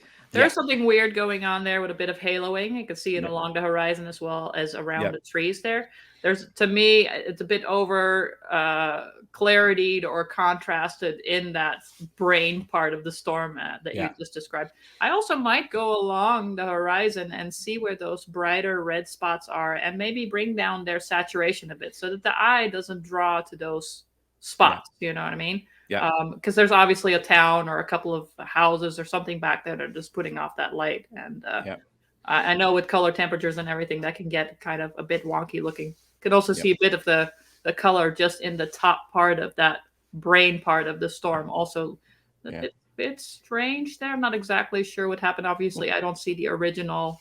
Sometimes that blue or some color is going to come out because of the hail color. So even because I mean, unless that's not what you're talking about, but there's like it feels like kind of bluish here and like a little bit of that bluish color up there. I don't know. I have a feeling perhaps there was some kind of a circular gradient there or something where the contrast was up, and so it's not necessarily that the color isn't there. But sometimes when you increase the contrast of an area of the image, it brings with it the saturation of the color. So you might have to go back in there afterwards and just, I don't know, adjust that a little bit. Yep. Dennis, you got anything? You said everything. Okay. Good. What I have some notes. Some wow. Notes. Dennis is not messing around. I'm impressed. And I go with you with the foreground. It could be a bit less so, but on the other hand, I like how you float into the image with the foreground through the trees to the updraft. Yeah, it's you can, in my point of view, you can see it from both sides. Maybe it's a bit too much foreground and you need to look directly to the updraft, or you could dive into it with the foreground. But and you have to pick either you want to be close up to the foreground and have it huge and be the subject, or you want a little less of it. Maybe for this one it could be better if you want more foreground. You had to go lower with your tripod, maybe a bit, and do a focus stack or so to get a sharp foreground, and then shoot on the sky. So all right, we will go on to this next one, which is just crazy because I want to see where the bolt lands, which is my thing all the time. But the fact that it's very, very close to this person, and it just creates some awesome light on this road and the vegetation here. And I don't know if that was a result of the lightning or if there was some editing to kind of bring that part up a little bit, but it just gives like an interesting like perspective if I was standing there and that bolt hit right there and the light that happens from that. But a very close lightning strike that I would love to have seen. Very, very close. Maybe just 50 yards or so Yeah. around. I don't know. Yeah, I like how the lightning strike mirrors in the water on the not road. The What is road. it? Yeah. The road. Yeah, Yeah. yeah. So yeah, I like it. So yeah, maybe in the edit, I don't know why, but I like the editing because everything the photographer make everything so dark and just the foreground elements a bit brighter. Yeah. I don't know why, but I like it. That's what So, I like too, and I don't know exactly why either. yeah, but yeah, it's it not the average storm photo. I think Right. from the editing perspective too. Yeah. So it's maybe I like it so much because it's something different, are not that special, Right. but I love the overall look of this one. Yeah. Linda, what about you? I love this image. First of all, I'm not exactly sure how close that lightning bolt is because they must have stopped down hella close if it was only 50 meters or 100 meters away. So it might actually just be lie because we can't see how far it's back behind that Yeah, it area could have with been the little hill on the other side of this looks pretty bright. There's like Yeah, this little hill, so yeah, it could have been exactly. like a quarter mile that way or a half mile, but still. So here are the things that I like about it. One, amazing lightning bolt. Of course, it's pretty close. What Dennis said that it, and what you said also, how it lights up this road, but also the lines that it creates on the road. In some sense, if you look at the one on the right, especially that path of water, it mimics the shape of the lightning bolt. And so what I think is neat is that it mimics that, and then also you have this grass on the right side that I like to believe is being lit up this way by the lightning bolt a little bit and then was enhanced in post, also balances out the brightness of this bolt that's just left of center. Yeah. And so in terms of balance of this image, I feel that this works really well, Of course, the lightning bolt is coming out of the top of the image, and we don't have anything really as bright along the top to kind of balance it out, but I don't really know how you would make that happen in this case. I think the only things that could be improved if you really wanted to just focus on these elements that I just described, which is that patch of grass on the right, these paths in the middle, these channels, I'll call them, and then the light that's a bit on the green just to the left of the dirt road, would be that these little small buildings that are in the background on the right, perhaps just clone them out altogether. Then the way there's no distracting elements from these just major groupings. But overall, I like the edit of this image. It seems a little bit on the green side, but in this case, I rather like it. I know that I've been in plenty of storms like this where you look around and the light is just crazy, and it does have this greenish hue to it. And I believe it too when I look above the horizon and I can see this sort of clearer weather in the back. That's still believable to me. So overall, this is a very high-ranking image for me. Yeah. Awesome. All right, and we'll go on to this one, which is another there's tons of shots of lightning in cities, and sometimes they're awesome because you want to get those bolts kind of crashing down in the city. But this is amazing to me because I think it's probably just one strike, possibly, because it all looks like it's originating from maybe the same area, or one flash, I should say. Maybe it happened all at once. It'd be an interesting question to ask the photographer. But I actually really like the color in this, and I love just how powerful those bolts are. And there's so many of them. I think there's 7 strikes hitting the ground. Just nice. I love lightning. So this is over a city and having a nice, foreground. Maybe the foreground is a smidge. Some of it's a smidge green, but there's a green, looks like a soccer field. So maybe it's supposed to be green, and those are trees. So I really like this one. Yeah, I agree with you. I think it's one bolt, one origin of these 7-8 bolts or so. Yeah. And it framed perfectly into the shot. So maybe if you want to do some critique of it, maybe I would crop out the foreground a bit, because the center is the dark area. There's not much going on.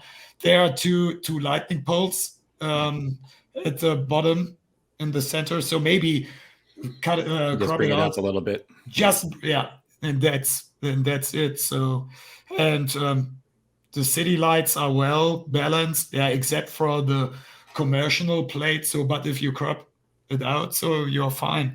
Everything else, I think it's great balanced. So Nice. the colors are, I think it's like they should be. There's no greenish there, so Yeah. Linda, what about you? For me, the white balance does feel a little bit off, and I feel I don't shoot cities typically because of this, because there's so many different light sources that have different white balances.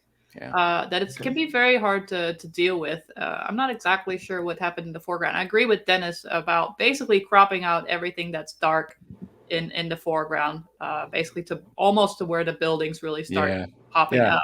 And I would probably mess around with the white balance a little bit. It feels a little warm to me overall. I do know that the city lights add to that, but even if I look at the lightning strikes, they feel a little bit warm to me. I feel that maybe the saturation or probably the saturation of the oranges in the foreground for me compete too much with the lightning bolt itself. And my eye keeps looking down at what's going on in the city when that shouldn't really be on my mind. That perhaps a tweak to the white balance could fix that, or perhaps you would need to do a bit of a tweaking to the white balance as well as maybe just affecting a little bit the overall saturation about certain areas there in the foreground. Yeah. I actually, now that you guys bring it up, I think you're right about the crop. If you bring it up, maybe to around here or something, and then all you have is this line of buildings, and then the lightning actually is even bigger. And then that perspective with those buildings being really close in the bottom of the frame, and that lightning would really add a lot. I see that a lot of shots that we're looking at today have this sort of 3x2 crop, and I would say just experiment a little bit. Maybe go for 16:9, or just something else. You don't have to stick to the original frame. I know, like myself, for a long time I was a bit of a purist. And so as the image came out of the camera, this is how I feel I have to share it. That has to be realistic. This is how I capture it. But it's okay. You want to bring out certain areas of the image and really make the viewer focus their eyes there. And so you don't necessarily always need 100% of the image. And depending on the format that you're sharing it, you would have to crop it anyway. If a customer or a client called you up and they wanted it over their couch in this format, then you would need to figure out creative ways of cropping. So don't be afraid to experiment away from the 3x2 crop as the camera captures it for you, I would say. Yeah, I agree. I think when it calls for it, you gotta switch it up. Speaking of different crops, this is different. This is a different one. It's nice. We actually have a very nice panoramic. I don't know if I can. Yeah, I can zoom in a little bit on this one and pan around. It looks nice. Like the quality, the sharpness looks good. I don't know if any of this waviness that's happening. It looks like it kind of goes, maybe it's up and kind of goes down and then goes up and down. I don't know if that is a lens thing or it probably is. But I just love it. Like, again, the idea of finding good foreground out there. And Dennis was talking about, if you're really close to this house, or not Dennis, I think it was Dave, was talking about being really close to something in your foreground doesn't add as much perspective about how big it is behind you. But doing this panoramic, stitch, obviously, I'm assuming, with this kind of makes the house look smaller, and then it kind of does add some nice scale. And I love the color of, the greens going to the yellows, and that really seems to match well with, looks like there's a little bit of a haboob-ish happening on the left there, and some nice stormy colors. The only nitpick that I really have, maybe like Linda's noted and a couple others, is maybe like this white little thing out here, this one, and maybe get rid of those. And then the horizon looks just like possibly blown out or unrecoverable, but so it feels really bright on that side. But otherwise, really, really lovely pano. Yeah, I mentioned it earlier. So I know if you're standing in the field and you are dealing with a storm coming at you, and you're shooting a panorama like this one. I think that maybe this was, 4 or 5 images or so. Yeah. check your exposure, because you Yeah. are shooting from a very bright left side to a very dark right side. So Yep. take your time and maybe adjust a bit your exposure, so you don't risk to blown out your highlights on the left side. So, Yeah. but overall, I like the editing. I like the colors, and yeah, the wavy horizontal line. So maybe it's from stitching the panorama. I don't know. Yeah. Yeah, maybe. I don't hate but- it. So Yeah, me too. Because it's could be natural. yeah. So why not? But Yeah. if this is in West Kansas, I doubt it's Yeah. natural. So yeah, but overall, I like the greenish, bluish tones. Yeah. In the shelf cloud over there. Yeah. Yeah. Yeah, I think it depending on what kind of camera you have too, the newer cameras that have more dynamic range, if you are doing this and you need to do it quick, you definitely want to try to expose for those highlights. And then if you just go around and shoot it and the right side's dark, generally a lot of these newer cameras, you can still bring up the exposure and not risk a ton of noise, depending on, what your ISO is at. If you're, doing a handheld shot and stuff, or like Dennis said, expose for the highlights first, and as you pan around, then change your shutter, and then hopefully you can be able to, hopefully Lightroom and everything will balance that when you try to merge it.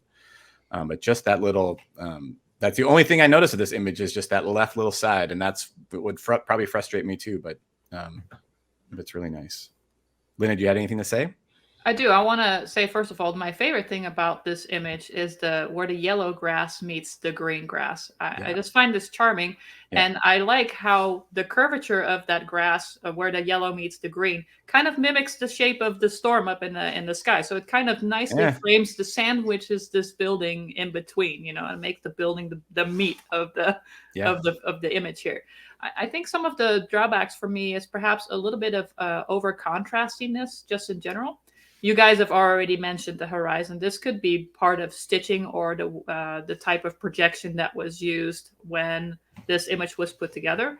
I might even try to bring that building upright a little bit. It feels sucked into the storm a little bit, I think, as Dave was saying earlier. I might try to fix that and bring it a bit more rectilinear, a bit more up straight. And if the left side of the image is unrecoverable like that, you might just want to crop into it. That's okay. You can crop a little bit from the left and the right, and this would still be a really great image, I think. So that. Agreed. I wanted to say something else about it, but now I can't remember what it was. But it had to do. Oh, when you're taking this photo, if you're struggling for time, because it's time to always go, right? When we're on these storms, one thing that you could try is to shoot just in straight aperture priority with highlight control on, if your camera is capable of doing that. But if you're shooting in aperture priority, at least the look of the image in the field will be the same, but it would adjust the brightness for the left portion versus the right. And so if you have to be quick, that's a good way is just to try to shoot it in aperture priority, correct the images individually prior to stitching, and then stitch them together in terms of exposure. No, that's really good. That's really good advice. You would just have to make sure that your shutter speed as you go to the right doesn't get too low, where you end up getting motion in it because it's too slow. Yeah, if you need to do that, then you just crank the ISO a bit. Don't be afraid to take it off of 100. It's okay to shoot at 800, and there's also great softwares that will reduce noise from you if that's what you want. And a lot of these cameras, these days, ISO 800, 1000 is not a big deal. All right, we'll go on to this next one, which is just really, really lovely. I know I know, of course, when I saw the shot, the first thing I did is I wanted to see if it was in focus, and I zoom in and it looks a little soft, on the horizon, but I do know that the foreground is sharp. Mm-hmm. And so I know what the intent was. And we were discussing earlier about, if you're going to have foreground in your image, make sure that you make it the subject. Like Dennis said, get low and maybe make it more of the subject of your image. And this to me is like just a perfect balance, because the foreground is, I don't even know exactly what the situation was, but the fact that they're not even moving that much, I would assume it's windy. you know, like it usually is. So there's not a lot of motion here. And yeah, if you zoom in, it looks a little soft, but I think the fact that this is sharp, and from this view looking at it on my computer, the fact that this bolt is glowing, is lighting up the ground a little bit, is like that little bit of the touch there gives it such a great 3D feel to it. And I just love, I don't know if it's just a smidge blown out the top, but I mean, I just love the color and the editing and the cloud structure and the mood of it. Yeah. It's just, the mood is so nice, and it's not like they didn't bring up the shadows and try to make everything over bright. It's just, it's really, really pretty. Yeah, I think that's the point. I really like the darkness of this one. You can see all the details in the field in the foreground, but it's still dark. It's a bit like the editing of the lightning bolt. We had some pictures before, with the road in the shot. But here, I like the vertical crop of it. I like shots of with vertical ratio a lot. I do this in landscape photography a lot. And finally, we have a great example here for storm photography. And as you mentioned, the 3D effects with the foreground. This the photographer gets here very, very low and close to the field. And I don't know exactly, but maybe it's a focus tag. I don't exactly sure, because he's very, very close to the foreground, and maybe it's a two shot composite. So maybe, but if so, it's great, because he tried to get everything in focus. So, and you have the field, the perfect framed lightning bolt, and storm structure in the background. For me, I love this shot. Yeah, so a couple things. First of all, I think that compositionally speaking, this is one of our strongest shots that I've seen entered. It's everything comes to a point right in the center. You know, it's like a big cross, you know, in the middle, and in this case, kind of an upside down T. But I'm gonna say that the grass is basically the upward part of the cross. And so compositionally speaking, I think this is really quite wonderful. I'm wondering if this is actually a triggered shot. And it was made a bit darker during daytime, which is what's lending everything in the foreground to be a bit sharper. And I'm wondering also if perhaps it was shot a bit more open, let's say f4 or maybe even bigger, f2.8. And this is why it's perhaps a bit blurry going back, because the f2.8 in landscape photography actually works really great as long as you're focusing into the scene far enough. Like if you're about a third or so in, like if they had focused kind of in the middle of where that grass is, it might have worked. What the lightning bolt would also be sharp. So I think maybe it was shot a bit more open and perhaps triggered. You know, sometimes even during daytime shots, it can be quite dark, you know, when you're in a storm. So I mean, it's a very, like the bolt doesn't really have, I don't know. Now I'm just talking out of my butt. But the bolt also doesn't have a lot of filaments and stuff coming off of it. Yeah.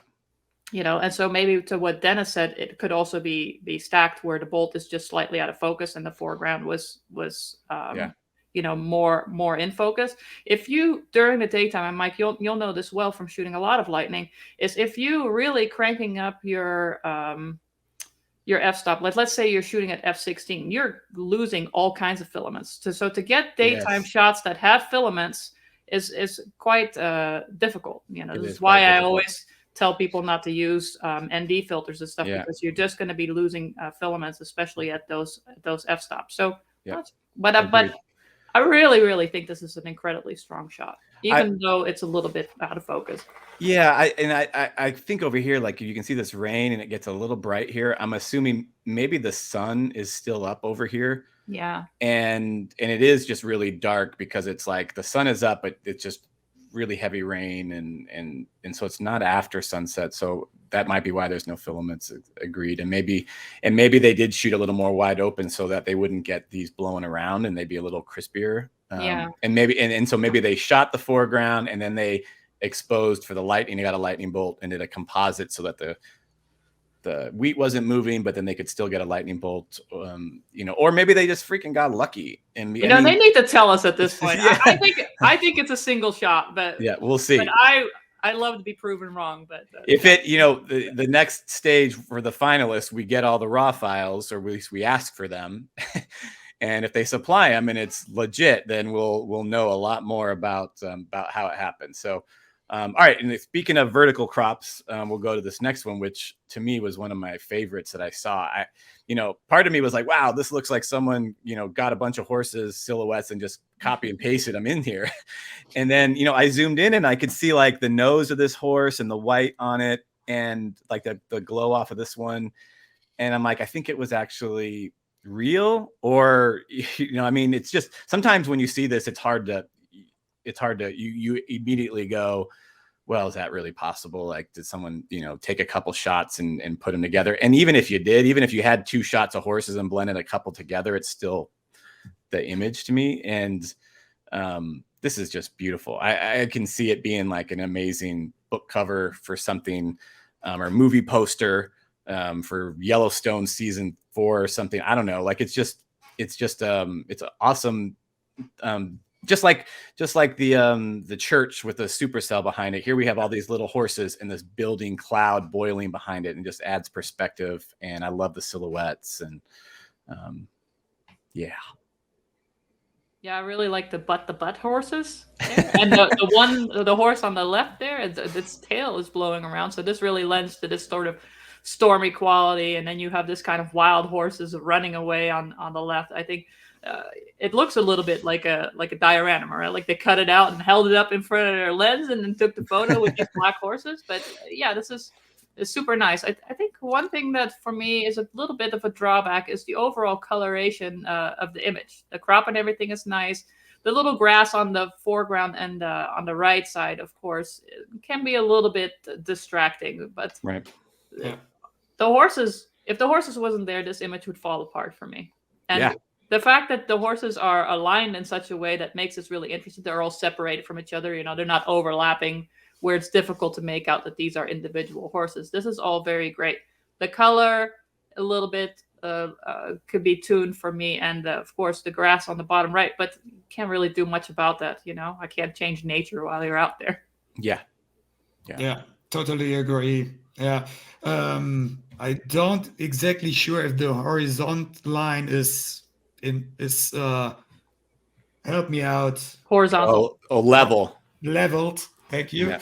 I'm not exactly sure about this. And maybe, Lina, you mentioned before the grass bushes on the bottom right.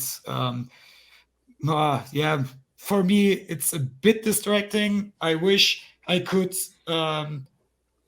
push them under the horizontal line to see it perfectly straight. So you only have the horses there and the sky and then the base of the cloud. So that would be better in my eyes, but yes, overall a lovely shot. Or if that horse that's just off to the right, the one that's in the grass, if that horse wasn't there, this also would work for me. I think for me, there is some problem with the horse and the grass covering up the horse. So if that horse wasn't there or the grass wasn't there, I think both would be. Yeah. But I mean, what an amazing shot.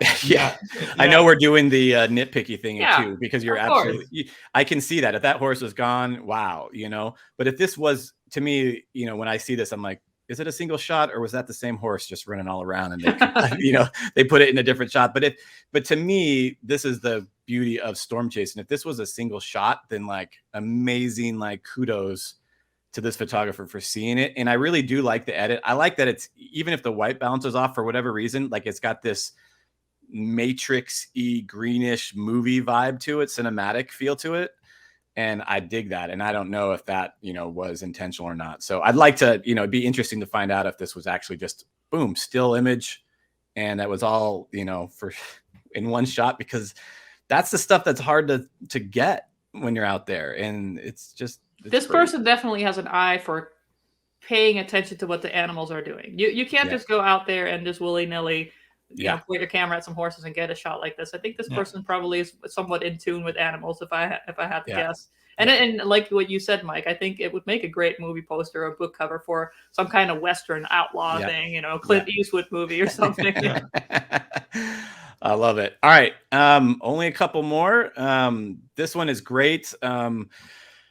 I think when I was first looking at this, it felt just a little just bright to me. That I think if I were editing it, I would have brought down the exposure a little bit, because this is one of those rare, spectacular images where you've got lightning and a rainbow. And sometimes it feels like it's not as rare because I see a lot more images like this lately, but I don't have very many great ones. I might have one after like shooting for 12 years or something. So these are hard to get. And a lot of times it can be even harder because I know in these situations behind a storm with a rainbow, a lot of times you're getting hit with rain. It's blowing at you. There's still like a light drizzle still happening or sprinkles. So then it gets on your camera. So you either got to keep wiping your camera off or you got to fix a lot of stuff in post. So to me, this image is just, it's fantastic. I wish that it was just a little bit darker.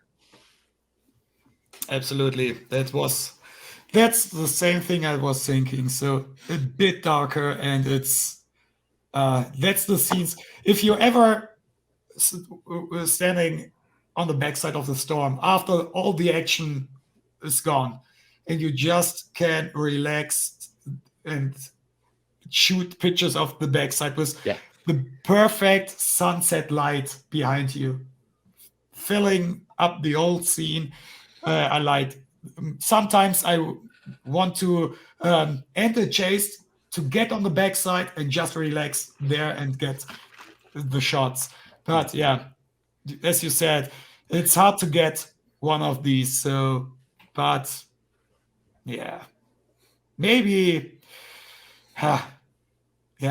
some small corrections here and there. Maybe there's a small, I don't know what it is, a box or so standing on the field on the right side. Maybe get rid of it in post. So and maybe a pole up there. So but it's not that much. So if you maybe on print, you will see it more than on the screen or on your phone. So that's okay. Yeah, a bit darker, and it's really, really good. Yeah, but I like the colors. Yeah, color's great. Yeah, I think the color and everything is great. To what you guys already have said, you know, I feel this image is a very low contrast overall. It's almost like the whole thing is just kind of in one tonal group almost, and so even the foreground and the sky are so similar that it doesn't separate very well had it not been for that lightning bolt. So I would definitely make it darker overall. It's so incredible just to be able to see a rainbow like this, and not let alone get a lightning bolt in there. And when you're somewhat closer, like the person here is, I can imagine, sometimes it's even hard for the light behind you to get underneath the clouds that are so low in front of you to actually get this rainbow. You find yourself getting closer to the storm, but you actually lose the quality of light. So, this definitely was much darker than it's being displayed here. You can almost see this shaft of light on the bottom left, just where it touches the rainbow there. So I would allow for that to be darker, to bring back the dark that was originally in the image and make it moody again. But in terms of overall editing, there wasn't anything too crunchy or anything that I could see. So that's all well done. Awesome. And I would also maybe just bring the top down a little bit. It doesn't help the image, right? The focus is the lightning bolt and the rainbow. So a 16 by 9 crop could do that a little bit too. Yes. All right, we'll move on to this one, which I just think is utterly spectacular. I don't know if now that I'm like in my critical eye, because we're looking at the stuff, maybe this right side is a smidge blown out over here, but otherwise a very like surreal looking image with the sunset out here in this. I don't know if it's just because of the maybe a wide angle lens or what that makes this look so like circular, but this Mattis is just gorgeous, and this rock formation, talk about, you know, a great foreground. So this is just beautiful overall. It doesn't feel over edited, doesn't feel like to me it's like oversaturated. My only nitpick is that I feel like maybe the right side got a little blown out, and maybe should have exposed for that a little bit, but God, it's beautiful Mamatis. Yeah, the right side with the bright part, I don't think it fits into the image, because if I look on the bottom left, there is west and almost sunset. Yeah. And the right side, I don't know where the bright light is coming from. So I don't know how to deal with it. So it's a bit confusing in this image, but well, if you look here, it looks like possibly that these are sun rays shining through. Maybe. Yeah, maybe you're and so if that's the case, maybe the sun is out over here. Maybe you are right. Yeah. I don't know. I'm just now looking, so I'm just guessing, because it looks like you can almost see a line coming through here. So if that's the case, maybe the sun is out over here. Maybe it could be. Yeah. It's still pretty low, but it's still but your point is still, you know, the same in a way, that there's something that this part should have been either 2 exposures, or should have exposed for this, and then blended it. I feel that the light don't need to be there, so it's distracting my eye a bit. But what a great Mamatis display it is. So yeah, I think, I don't know exactly, but I feel like it's a vertical panorama. Maybe that could be bring the shape of. Yeah, good point. Maybe, and I think it's is this the rock formation in central Kansas? Yeah, it is. I think it's more like what, northwest Kansas, or yeah, but you know what I mean. Yes, I think, I think that's where it is. Yep. Yeah. But overall, the editing, except of the blown out highlights, I think it's well balanced. The rocks are not too bright. No. So yeah, maybe they can be a bit darker, just a bit. Yeah. But I don't mind. I don't really mind how they stand out, because I feel like I like them being brighter. They look really awesome. And I want them to stand out against that sky. I love that. Yeah. I just wish that right side wasn't so blown out. Clearly, when you have a very bright region that touches the side of the frame like that, it pulls your eye off the side. And for me, combined with the fact that there's a very heavy rock formation right under it, it focuses my eye in the entirely different place than I think the photographer would have intended. And so either shoot more to the right, move your whole body over to the right. Compositionally speaking, this feels very lopsided to me. And I think maybe part of that has to do with the fact of the brightness. I think for me personally, the foreground is over brightened. But I do agree with Dennis that this is likely a vertical panorama with some kind of cylindrical distribution that kind of pulls on this frame this way. Of course, it's a beautiful display of the Mamatis, and it's also quite beautiful landscape. But this little road on the left that's leading the eye, I don't know. Just compositionally, it's not really. It's close, but it's not really working for me to move my body around a little bit. All right, we'll go on to this one to left. This is one of those shots that is, takes patience, because obviously this person drove way up into the mountains and prayed for storms, and it's kind of cool.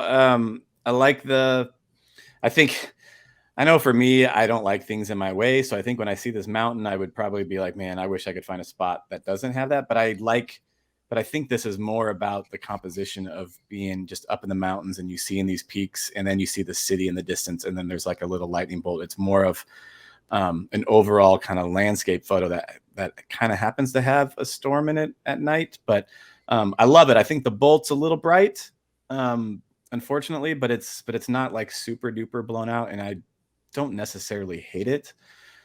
And the white balance definitely feels a little warm, but it's awesome to see a lightning bolt like that off in the distance just landing in the city. I love that perspective.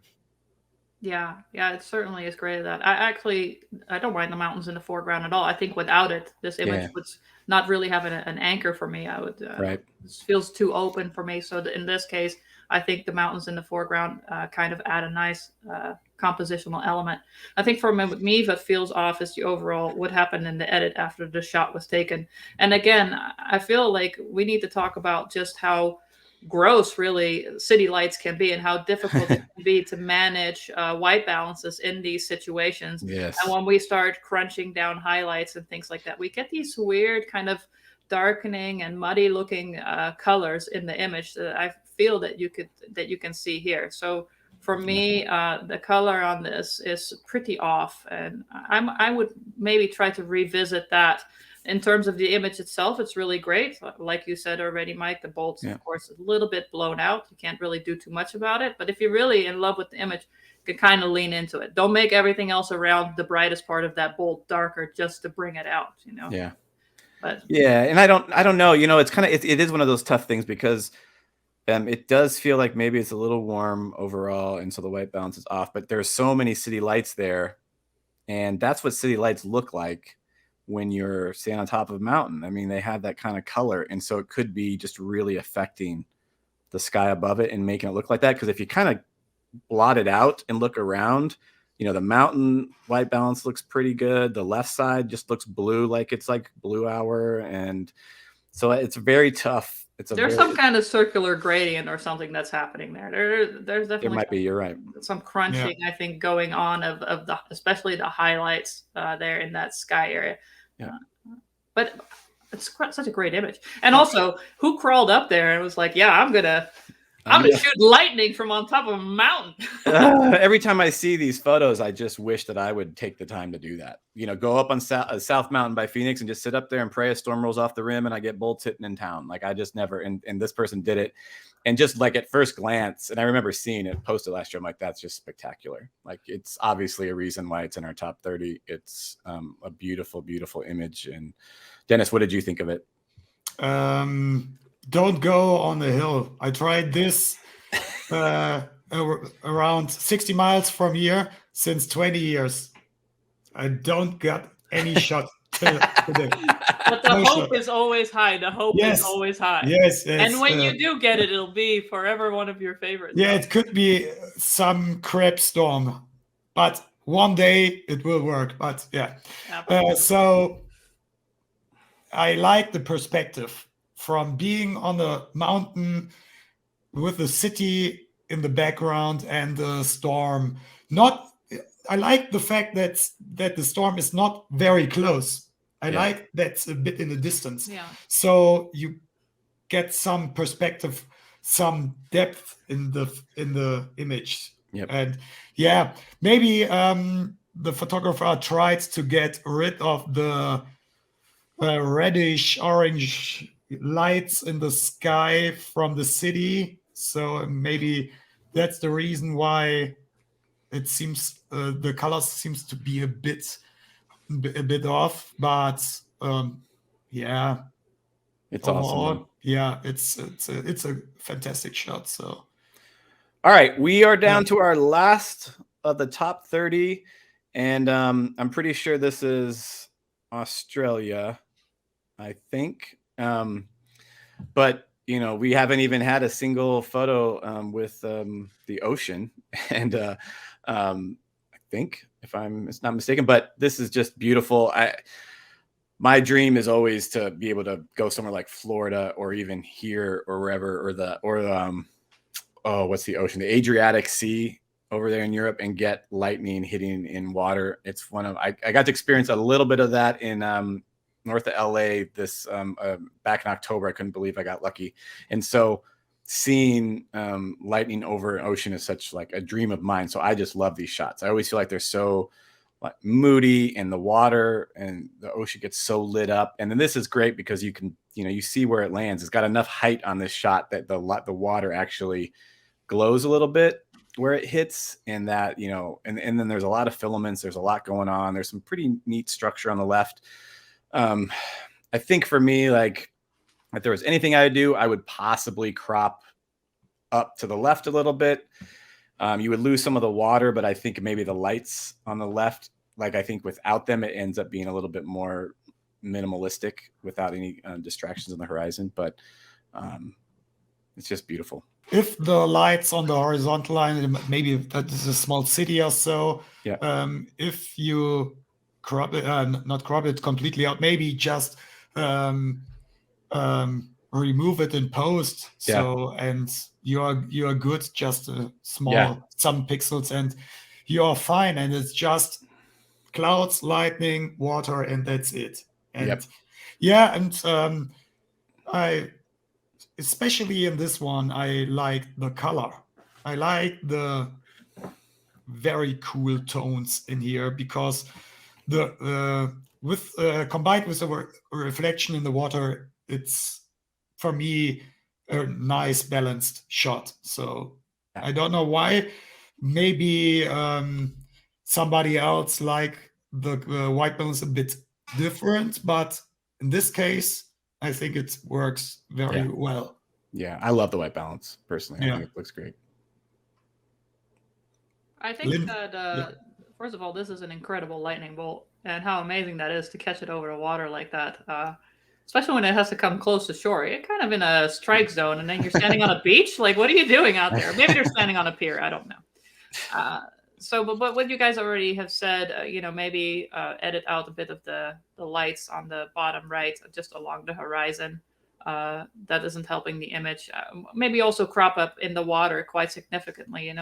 You try to keep in mind what the focus is of the image, where you want people to look. So everything else is just kind of extra stuff that isn't needed. I know as a photographer, we are married to our images in a certain way. Perhaps there's a certain experience that we have, but we have to try to look past that and try to, kind of frame it up with what's important. So maybe lose some of that water. The other thing that I'm noticing here is that the water is very sharp and very well structured, whereas the sky is much more soft and dreamy like. And I'm wondering if there wasn't some gradient effect or something that was used to soften up the sky, perhaps to try to blend out this highlight roll off. And sometimes people do that by introducing negative dehaze or negative clarity and give us sometimes a very nice quality, dreamy look to an image. But for me, there's a bit of a mismatch about what's happening in the sky and what's happening on the water. So personally, I would try to balance that out a little bit. The overall white balance doesn't bother me. I think some of that in the end comes a bit down to personal choice and how you feel that it looked when you were there.